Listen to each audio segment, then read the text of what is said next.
الله يرحم حج عبود غفلة، الله يرحمه ويرحم كل خدام الحسين، كلكم قولوا آمين رب العالمين. يشتغل جصاص، يوميته دينار والبعض يقول درهم.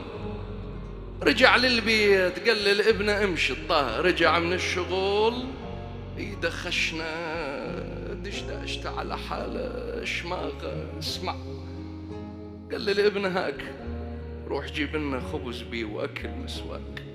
راح الولد رجع لا الدرهم ولا الدينار ولا الاكل. قال له ها، قال له وقع مني ما ادري وين. امشي ابويا خلينا نشوف وين وقع. اخذ راح وياه دوروا على الدرهم دوروا، وقلت لك في بعض الحكايات دينار حسب الناقل. دوروا وملكوا. حج عبود انهضم، ما عندهم اكل بالبيت ماكو.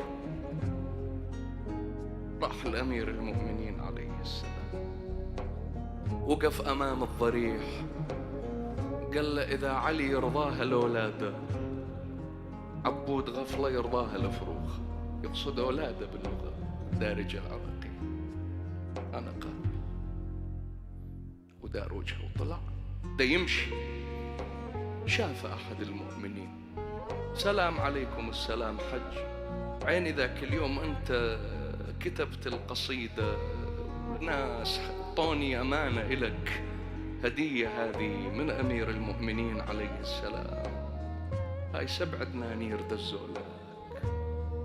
بس طلع من الحرم بوع الايمان، ما باق، ما سرق، ما كفر ابدا، ما طلع من ثوبه ثوب الايمان، ما طلع منه.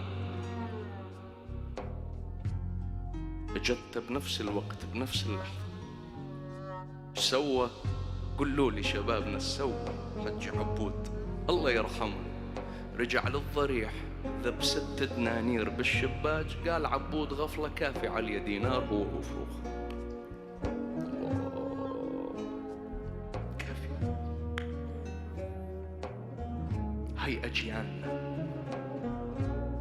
هؤلاء هم سلفنا.